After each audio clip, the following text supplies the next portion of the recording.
Hello बच्चों, welcome to the my YouTube channel study girl Shruti. स्वागत है आप सभी का मेरे इस नए वीडियो में। देखिए, मैं आज आप लोग को chapter 1 UP board class 10th का पार्ट 10 बताने जा रही हूँ। ठीक है, तो ये आपका पार्ट 10 में देखिए, पहला हेडिंग है वृक्क की आंतरिक संरचना, यानी वृक्क की हम लोग क्या संरचना पढ़ने जा रहे हैं। ठीक है, तो देखिए, वृक्क के भीतरी धसे हुए किनारे के मध्य में एक कीप के समान खोखली संरचना होती है। ये बोल रहा है जो वृक्क होती है उसी के आंतरिक जो संरचना होती है, मतलब जो वृक्क है उसमें भीतर जो धसे हुए होते हैं और जो उसके किनारे होते हैं, ठीक उसी के मध्य क्या होता है, मध्य में क्या होता है, एक कीप के समान खोखली संरचना होती है जो जो जो जो श्रेणी कहलाती है, जो क्या कहलाती है, श्रेणी कहलाती है। यह संरचना मूत्र नलिका का निर्माण करती है। ये जो संरचना होती है किसका निर्माण करती है, तो मूत्र नलिका का निर्माण करती है। वृक्क का शेष भाग ठोस तथा दो भागों में बांटी जाती है। यानी जो वृक्क है, जो किडनी हो कितनी, वो सबसे क्या है, ठोस है, और उसको दो भागों में हम लोग बांटते हैं। इसके बाहरी भाग को वलकुट, यानी कि जो बाहर के जो किडनी होता है, जो वृक्क होता है, उसके बाहरी भाग को क्या बोलते हैं, वलकुट, इंग्लिश में बोलते हैं कॉर्टेक्स, तथा आंतरिक भाग को मेडुला कहते हैं। और आंतरिक भाग को मतलब कि उसके अंदर के भाग को यानी बोलते हैं क्या, मेडुला कहते हैं। ठीक, अब देखिए जैसे इसका संरचना है, जो कुछ देखिए उसको दिखाते हैं। देखिए, ये जैसे इसका संरचना है, ये है एक वृक्क आपका, मतलब इसको इंग्लिश में किडनी बोलते हैं। तो देखिए, ये जो होता है इसको हम लोग क्या बोलते हैं, वलकुट बोलते हैं। और ये जो आपको दिख रहा है इसको बोलते हैं लघु कैलाश। ठीक, और ये जो निकला हुआ देख रहे हैं किडनी के साइड में, इसको दीर्घ दीर्घ कैलस कहते हैं। और इस भाग को वृक्क अंकुर, और जो ये वाले भाग को देख रहे हैं, इस नीचे वाले जो नुकीले भाग है इसको देख रहे हैं, ये है आपका हाइलम। एंड नेक्स्ट है ये आपका श्रेणी, और जो नीचे है क्या, मूत्र वाहिनी। ठीक, और देखिए इसी, ये जो दोनों है इसी को हम लोग दोनों को क्या बोलते हैं, मेडुला पिरामिड, यानी कि हम लोग मेडुला इसको बोलते हैं। यही आपका क्या है, मेडुला है, और यहाँ है मूत्र वाहिनी। ठीक है, अब देखिए नेक्स्ट आपका हेडिंग है वृक्क नलिकाओं या नेफ्रॉन की संरचना। मतलब जो वृक्क होता है, जो उसकी नलिकाएं होती हैं, उसकी संरचना पढ़ने जा रहे हैं, यानी कि नेफ्रॉन के बारे में पढ़ेंगे और उसकी संरचना जानने जा रहा है। तो देखिए,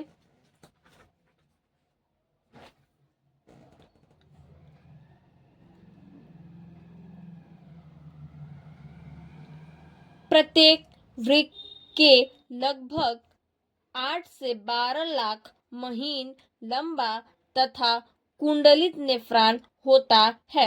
यानी ये बोल रहा है कि जो संरचना होती है, यानी कि जो प्रत्येक भाग होती है, ठीक वृक्क में, जो 8 से 12 लाख क्या होता है, महीन लंबा होता है, और उसकी कितनी होती है, तो नेफ्रॉन होती है। ठीक, यानी ये कैसा होता है, तो कुंडलित नेफ्रॉन की होती है। नेफ्रॉन वृक्क की रचनात्मक तथा क्रियात्मक इकाई है। यानी जो वृक्क है वो एक क्या है, नेफ्रॉन है, और वृक्क की जो रचनात्मक है, और ये कैसा है, क्रियात्मक इकाई होता है।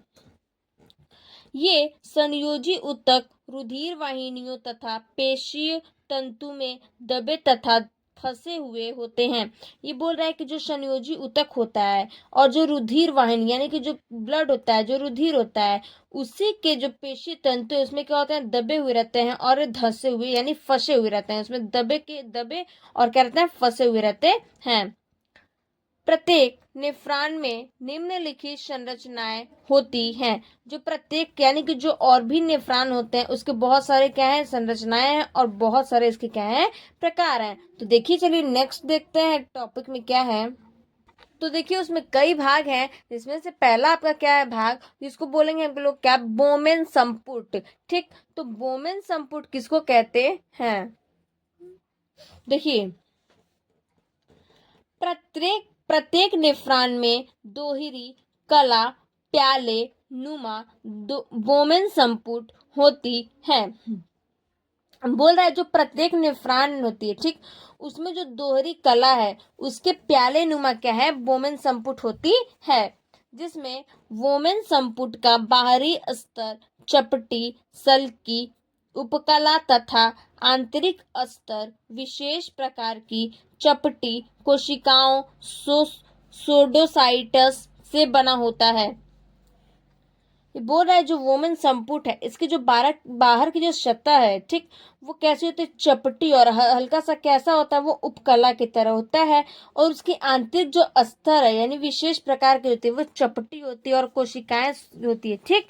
तो जिसको हम लोग क्या बोल सकते हैं और किससे ये बना होता है, तो ये सोडोसाइटस से बना होता है। कौन, तो बोमर संपुट। कोई मतलब कोई अगर क्वेश्चन देता है कि बोमर संपुट किससे बना है, तो कोशिकाओं के सोडोसाइटस से बना हुआ है।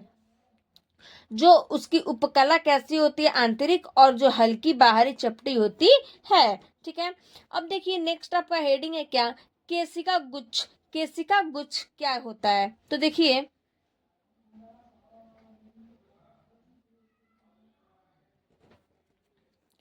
वोमेन संपुट के अंदर रुधिर का प्रवाह एक मोटी अभिवाही धमनिका तथा बाहर की ओर रुधिर का प्रवाह एक पतली अपवाही धमनिका द्वारा होता है।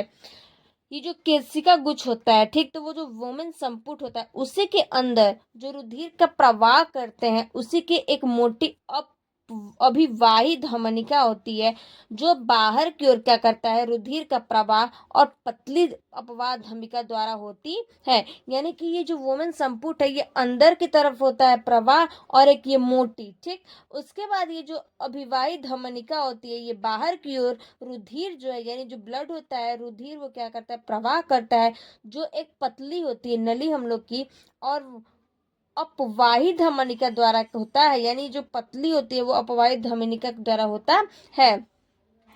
दोनों धमनिका वोमेन संपुट में कोशिकाओं का एक गुच्छ बनाते हैं। जो दोनों संपुट है यानी जो बाहरी संपुट है और जो अंदर वाले संपुट है, वो दोनों संपुट क्या करते हैं, मिलकर एक क्या करते हैं, कोशिका गुच्छ बनाती है। जो कोशिका गुच्छ बनाता है, जो जिसको हम लोग क्या बोलते हैं, कोशिका गुच्छ कहते हैं। और वो क्या करता है, कोशिका गुच्छ भी बनाता है, अंदर वाली और बाहर वाली दोनों संपुट मिल करके, ठीक। अब देखिए नेक्स्ट हेडिंग है आपका,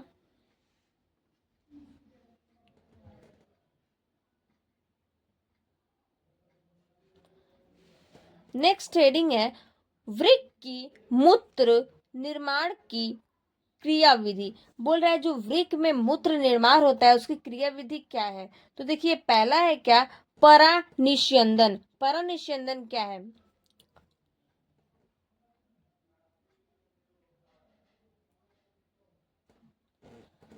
केशिका गुच्छ की रुधिर केशिकाओं में जितना रुधिर अभिवाही धमनिका से आता है, यानी जो केशिका गुच्छ होता है उसी केशिकाओं के जो रुधिर जो होता है उसी अभिवाही से क्या होता है, रुधिर जो आता है, जो धमनी से रुधिर आता है उतना ही रुधिर अपवाही धमनिका से नहीं निकल पाता है। यानी ये बोल रहा है जो अपवाही धमनिका से जितना रुधिर आता है उतना ही ये जो रुधिर है जो अपवाही धमनी है उसी से नहीं निकलता है। यानी कि देखिए रुधिर अपवाही अभिवाही धमनी से निकलता है जितना, उतना ये अपवाही धमनी से रुधिर नहीं निकल पाता है। इसके फलस्वरूप केशिका गुच्छ की रुधिर केशिकाओं में रुधिर का दाब बढ़ जाता है। ये बोल रहा है इसी के कारण क्या होता है, जो केशिका गुच्छ होता है इसी रुधिर कोशिकाओं में क्या होता है, रुधिर का दाब क्या हो जाता है, सबसे ज्यादा बढ़ जाता है। क्यों, क्योंकि जो जो अभिवाही धमनी होती है उस वो तो क्या करती है, रुधिर को तो आता है, फिर उसके बाद ये जो अपवाही धमनिका होती है ये क्या होता है, रुधिर को नहीं निकलने देती है, ठीक। तो इसके कारण जो केशिका गुच्छ है वो क्या करता है, कोशिकाओं में रुधिर का दाब नहीं बढ़ जाता है। इसके बड़े हुए दाब के कारण रुधिर का तरल भाग छानकर बोमेन संपुट में आ जाता है। और जो ये रुधिर होता है, अगर मान लीजिए ये जब अंदरी में नहीं होता, अभिवाही में नहीं होता है, तो फिर ये क्या करता है, जो बड़े हुए यानी कि जो बड़े हुए जो दाब है उसी के कारण ये क्या करता है, रुधिर के जो तरल पदार्थ उसमें छानकर आ जाता है, यानी बोमेन संपुट में छानकर आ जाता है रुधिर। यह छना हुआ तरल निस्यंदन कहलाता है। जब ये छानकर एक तरल पदार्थ आता है तो इसको हम लोग क्या बोलते हैं, निस्यंदन कहते हैं। इसमें यूरिया, यूरिक अम्ल, ग्लूकोज तथा अनेक लवण होते हैं। यानी ये जो इसमें जो यूरिया होती है और जो यूरिक है, इसी के अम्ल ग्लूकोज का क्या होता है, अनेक यानी कि बहुत सारे क्या होता है प्रकार के लवण होते हैं। जैसे कि इसमें यूरिया होती है, यूरिक और अम्ल ग्लूकोज का क्या होता है इसमें होता है, और जो भी और अनेक प्रकार के लवण होते हैं वो भी क्या होते हैं इसमें पाए जाते हैं। इसी को हम लोग क्या बोलते हैं, इसी को हम लोग वृक्क की परानिस्यंदन कहते हैं। अब देखिए वृक्कों के कार्य, वृक्कों के कार्य क्या है, यानी इसके कार्य पढ़ेंगे, किडनी के बारे कार्य। ठीक, तो देखिए किडनी का कार्य में क्या है, पहला हेडिंग है आपका, ये उपापचयी नाइट्रोजनी अपशिष्ट पदार्थ जैसे यूरिया को द्रव्य अवस्था में शरीर से बाहर निकालने का कार्य करता है। ये बोल रहा है जो उपापचयी नाइट्रोजन है, ठीक, उसी अपशिष्ट पदार्थ से यूरिया जो है वो क्या करता है, शरीर से बाहर निकालने का कार्य करता है। यानी कि जो यूरिया है वो हम लोग की क्या करता है, द्रव्य को अवस्था से हम लोग के शरीर से बाहर निकालने का काम करता है। पहला ये आपका है कार्य, यानी उपापचयी नाइट्रोजन। ठीक, तो उपापचयी नाइट्रोजन अपशिष्ट जो है वो क्या करता है, शरीर से बाहर निकलने की कार्य करता है। दूसरा है आपका हेडिंग देखिए,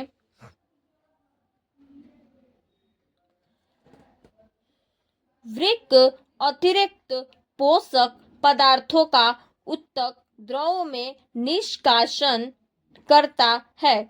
जो वृक्क होता है उसी के अतिरिक्त जो पोषक पदार्थ है, ठीक, उसका उत्तक द्रव्य में क्या करता है, निष्कासन करता है। यानी जो अतिरिक्त पोषक होता है उसी के पदार्थ के द्वारा जो उत्तक द्रव है उसमें क्या करता है, निष्कासन करता है, जिससे इनका संतुलन बना रहता है। जिससे क्या होता है, इसका संतुलन बना रहता है। तीसरा आपका है,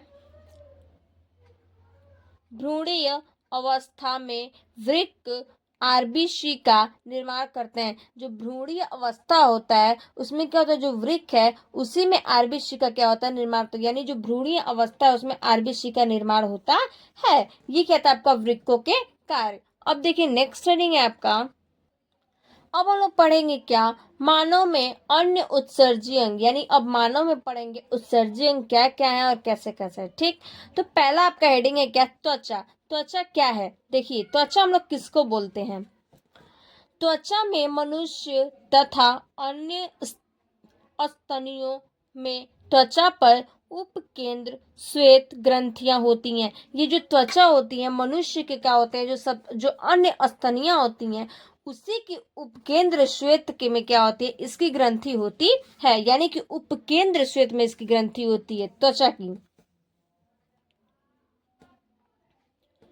जिसके द्वारा स्रावित पसीने तथा तेल में सोडियम क्लोराइड की कुछ मात्रा में यूरिया उत्सर्जित होता है। ये बोल रहा है इसी के कारण, यानी कि जो उपकेंद्र श्वेत है इसकी जो ग्रंथि होती है, ठीक, इसी के कारण जो स्रावित पसीने यानी जो पसीना होता है मनुष्य का, और जो तेल में सोडियम है क्लोराइड की, ठीक, कुछ जो मात्रा में क्या होता है यूरिया उत्सर्जित कर रहा होता है। यानी कि क्या होता है, यूरिया में बदल जाता है।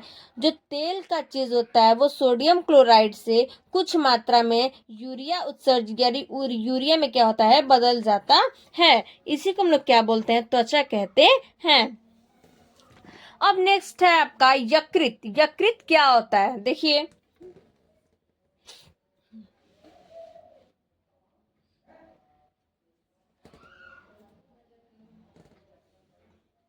यकृत में अमोनिया का निर्माण होता है। जो यकृत होता है उसमें किसका निर्माण होता है? अमोनिया का निर्माण होता है। यूरिया अमोनिया से कम हानिकारक तथा जल में अधिक घुलनशील होता है। जो यूरिया होता है वो जल में क्या होता है? सबसे ज्यादा हानिकारक होता है और घुलनशील होता है। यानी कि ये यूरिया अमोनिया से क्या होता है? कम हानिकारक। यानी जो यूरिया अमोनिया है उससे कम क्या होता है? हानिकारक। मतलब कि हमको कम क्या करता है? नुकसान पहुंचाता है। और जो जल में क्या होता है? घुल जाता है, अधिक घुलता है। इसके अतिरिक्त यकृत में मृत आरबीसी के हीमोग्लोबिन के टूटने से पित्त वर्धक बिलुबर्डिन तथा बिलुब्रिन बनते हैं। यानी ये जो बोल रहा है इसी के अतिरिक्त जो यकृत में मृत आरबीसी, यानी जो यकृत होता है उसमें जो मरे हुए आरबीसी होते हैं उसी हीमोग्लोबिन के टूटने से क्या होता है? हम लोग का जो पित्त वर्धक है उसमें बिलुबर्डिन तथा बिलुब्रिन बनते हैं। जो टूटने के जो टूटने से पित्त है उसी पित्त की जो वर्धक है उसमें हम लोग का किस कारण? तो बिलुब्रिन के कारण नहीं, उसमें क्या बनते हैं? तो उसमें बिलुबर्डिन तथा बिलुब्रिन क्या होते हैं? बनते हैं। ये पित्त रस के साथ आंत में पहुंचते हैं। ये जो पित्त रस होते हैं उसी के साथ पहुंचते हैं तथा मल पदार्थों के साथ शरीर से बाहर निकाल दिए जाते हैं। यानी जो ये मल पदार्थ होता है इसी के साथ क्या होता है? हम लोग बाहर निकाल देते हैं। ठीक, क्या चीज? मतलब जो बिलुब्रिन होता है, जो बिलुबर्डिन होता है, ये तो पित्त में आके बनता है और फिर पित्त रस से साथ में कहाँ जाता है? आंत में पहुंचता है। फिर उसके बाद मल के साथ शरीर से क्या होता है? बाहर निकल जाता है। यानी जितना भी हम लोग का मल रहता है उसका सब क्या होता है? बाहर निकल जाता है। ठीक, किस कारण? तो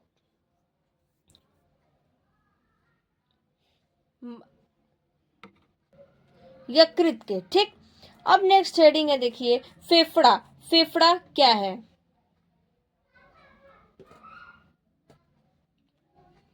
देखिए नेक्स्ट हेडिंग फेफड़ा है। फेफड़ा क्या होता है?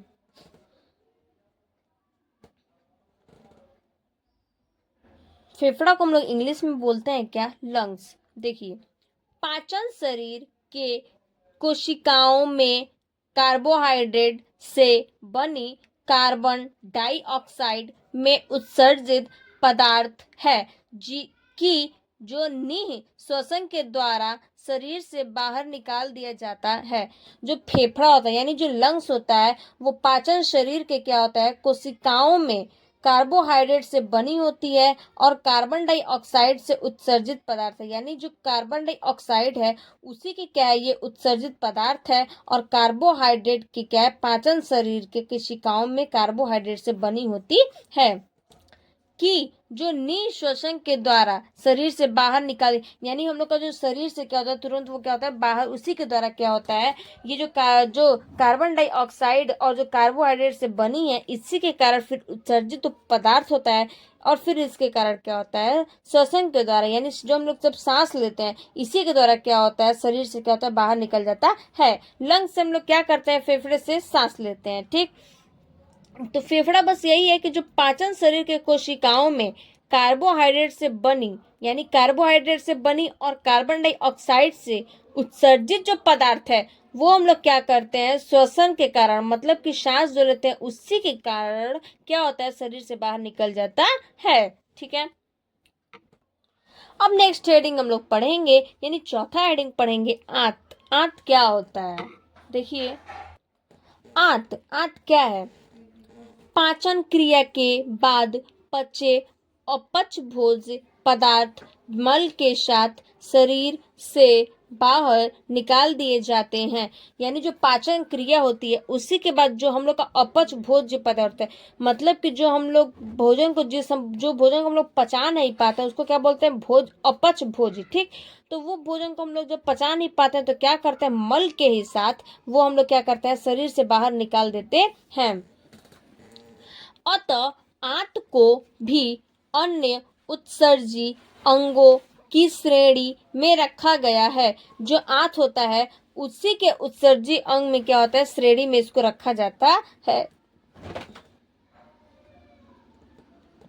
इसके अतिरिक्त पोलन में उपस्थित उपकला कोशिकाएं कैल्शियम फास्फेट जैसे लवणों को रुधिर से पृथक करके मल के साथ शरीर त्याग देती है। ये बोल रहा है कि इसी के कारण क्या होता है, जो पोलन में उपस्थित रहते हैं उपकला कोशिकाएं यानी कि कैल्शियम फास्फेट, ठीक, उसी लवण को रुधिर से क्या होता है यानी कि ब्लड से फिर पृथक के जो मल है उसी के साथ क्या कहते हैं, शरीर से त्याग देते हैं। यानी उसी के साथ क्या होता है, शरीर से हम लोग त्याग देते हैं, मतलब कि बाहर निकाल देते हैं।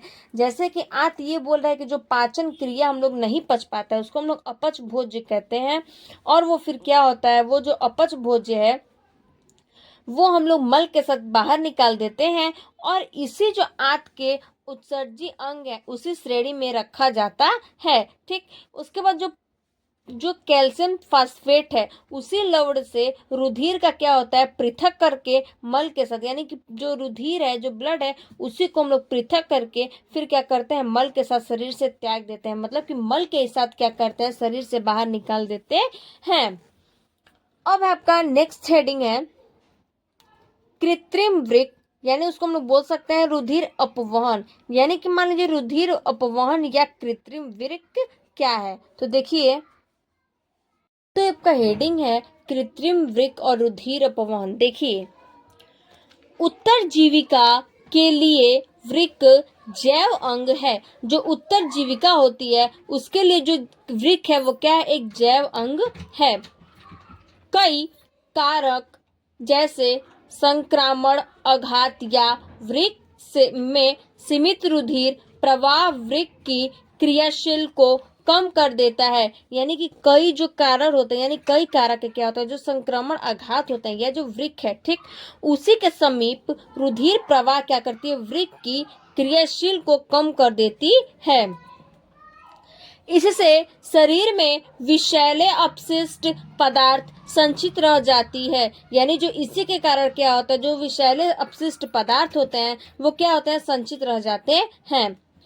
शरीर में एकत्रित व्यर्थ उत्सर्जी पदार्थों को कृत्रिम वृक्क की सहायता से पृथक करने को रुधिर अपवहन कहते हैं। यानी जो शरीर में एकत्रित व्यर्थ होता है उसी जो उत्सर्जित पदार्थ है को हम लोग क्या बोलते हैं, कृत्रिम वृक्क की सहायता से हम लोग क्या उसको पृथक करने को रुधिर अपवहन कहते हैं। मतलब बोल रहा है कि जो शरीर से हम लोग एकत्रित हो जाता है रुधिर, ठीक, उसको हम लोग उत्सर्जी जो पदार्थ है उसको कृत्रिम वृक्क की सहायता से क्या करते हैं, पृथक करके और रुधिर अपवहन कहते हैं। उसको हम लोग क्या कहते हैं, उसको रुधिर अपवहन कहते हैं।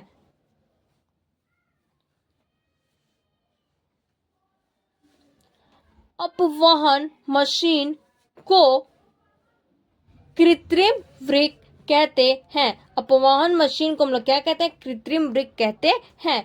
कृत्रिम वृक्क में रुधिर को सेलोफेम की झिल्ली से बंधित नलिकाओं द्वारा प्रवाहित करते हैं। यानी जो रुधिर को होता है उसी को जो सेलोफेम है उसी की जो झिल्ली होती है उससे बंधित नलिका द्वारा क्या होता है, प्रवाहित होता है। उसी का मतलब कि बंधित नलिका के द्वारा क्या होता है, वो प्रवाहित होता है। नलिकाओं के बाहर अपवहन तरल प्रवाहित होता है। यानी जो नलिका होती है उसी के बाहर क्या होता है, अपवहन तरल प्रवाहित होता है। यह झिल्ली यूरिया यूरिक होता है। यह जो झिल्ली होती है इसको हम लोग क्या बोलते हैं, यूरिया या फिर यूरिक कहते हैं। यह झिल्ली यूरिया यूरिक अम्ल आदि के लिए पारगम्य होता है। यानी ये जो झिल्ली होती है यूरिया या फिर यूरिक होती है और इस अम्ल के आदि मतलब इस अम्ल के बाद क्या होता है, इसकी जो पारगम्य होता है, यानी कि ये जो झिल्ली है यूरिया और यूरिक अम्ल के कारण, ठीक, ये क्या होता है, एक पारगम्य झिल्ली होता है। नेक्स्ट हेडिंग आपका है पादपों में उत्सर्जन। नेक्स्ट पढ़ेंगे पादप में उत्सर्जन क्या है, तो देखिए,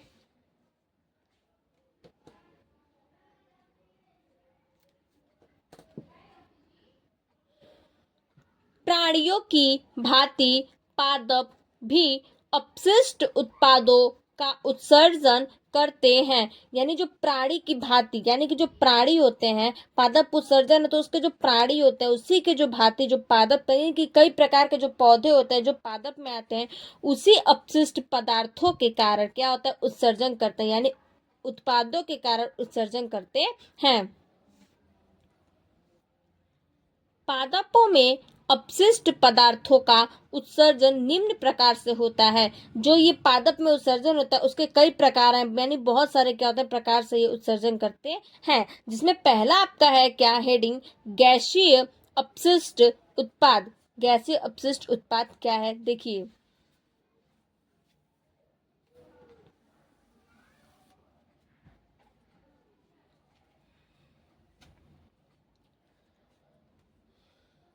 पादपों में अपशिष्ट उत्पादों का निष्कासन पत्ती पर उपस्थित रंध्रों और तनों पर उपस्थित घात रंध्रों द्वारा होता है। जो गैसीय जो अपशिष्ट उत्पाद है, यानी जो पादप है उसी के अपशिष्ट उत्पादों के द्वारा क्या होता है, ये निष्कासन होता है। जो पत्ती होती है, जो पौधे की पत्ती होती है, उसी उपस्थित को क्या हम लोग रंध्रों और तनों पर उपस्थित घात रंध्रों द्वारा होता है। यानी रंध्र होता है और जो तना होता है उसी के द्वारा क्या होता है, पत्ती पे निष्कासन होता है और उसी उस उपस्थित घात को क्या हम लोग बोलते हैं, रंध्र बोलते हैं। और वो रंध्रों को ही द्वारा क्या होता है, ये गैसीय अपशिष्ट कार्बन डाइऑक्साइड तथा ऑक्सीजन होते हैं। ये जो गैसीय अपशिष्ट उत्पाद है इसमें कौन से गैस होते हैं, तो CO2 मतलब कार्बन डाइऑक्साइड और ऑक्सीजन मतलब O2 होता है गैसीय अपशिष्ट उत्पाद में। ठीक है, नेक्स्ट हेडिंग है आपका तरल अपशिष्ट उत्पाद। तरल अपशिष्ट उत्पाद देखिए,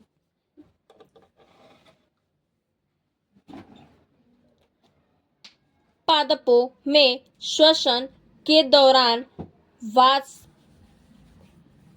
वाष्पोत्सर्जन, यानी पादप में जो श्वसन होता है, जो हम लोग सांस, जो पादप में श्वास लिया जाता है, ठीक, उसी को जो हम लोग वाष्पोत्सर्जन की प्रक्रिया द्वारा अधिक मात्रा में जल निष्कर्षित होता है। यानी कि जो ये श्वसन हो, जो पादप में जो श्वसन होता है, वो लोग जब सांस लेते हैं पादप में, ठीक, वो लोग मतलब जब उसमें श्वसन होता है तो ये जो वाष्पोत्सर्जन होता है उसी की प्रक्रिया को सबसे ज्यादा मात्रा में क्या होता है, जल निष्कर्षित होता है। कुछ पादपों में जल की निष्कासन रंध्रों से जल वाष्प, यानी कुछ ऐसे भी पादप हैं जो क्या करते हैं, जल से यानी कि पानी से ही बहुत ज्यादा क्या करते हैं, निष्कर्षण करते हैं, और जो उसके रंध्रों से जल वाष्प, रंध्रों के द्वारा जल वाष्प द्वारा, और कुछ पादपों में जल रंध्रों से बूंदों के रूप में होता है। यानी ये बूंद के रूप में होता है और ये जल वाष्प के रूप में क्या होता है, रंध्र होता है। ठीक है, नेक्स्ट हेडिंग है आपका तीसरा, ठोस अपशिष्ट उत्पाद। यानी ठोस अपशिष्ट उत्पाद क्या होता है, देखिए।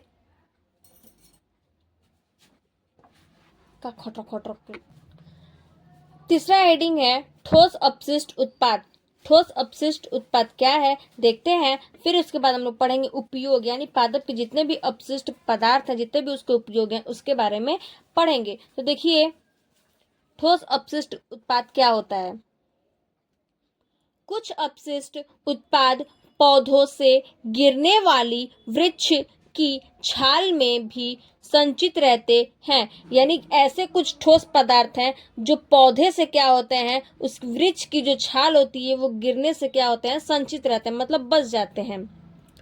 पादप अन्य ठोस अपशिष्ट पदार्थों को आसपास की मृदा में उत्सर्जित करते हैं। या जो आसपास की जो पादप हैं, जो ठोस अपशिष्ट पदार्थ हैं, उसी के आसपास में जो मृदा में होती है उसी को हम लोग उत्सर्जित करते हैं, यानी उत्सर्जन होता है। ठीक, अब नेक्स्ट हेडिंग देखते हैं हम लोग क्या, उपयोगी पादप अपशिष्ट। उपयोगी पादप यानी पादप के जितने भी अपशिष्ट हैं और जो उपयोग है इसके, उसके बारे में पढ़ेंगे।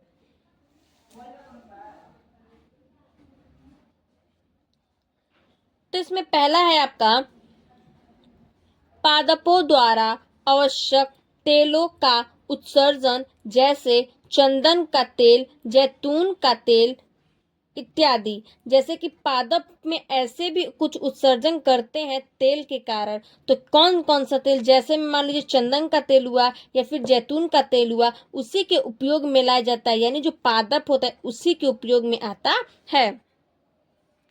नेक्स्ट है, पादपों के द्वारा गोंद निकलता है। जो पादप होते हैं, जो पौधे, ऐसे भी कोई पौधे होते हैं जिससे क्या होता है, गोंद निकलता है। जैसे कि मान लीजिए जो बम्बू होता है, यानी जो बम्बू का पेड़ होता है, जो बम्बू का बांस होता है, उसी से क्या होता है, उससे गोंद निकलता है। तो वही बोल रहा है, पादप के द्वारा यानी पौधे के द्वारा क्या होता है, गोंद निकलता है, जो खाने में उद्योग में काम आते हैं। जो खाने में क्या होते हैं, उद्योग और जो काम करने में, यानी कोई चीज का उद्योग में काम आते हैं, उसी को वो जो क्या होता है, पादप में से क्या होता है, इसीलिए गोंद निकलता है, यानी जो खाने में और काम करने में दोनों में काम आते हैं।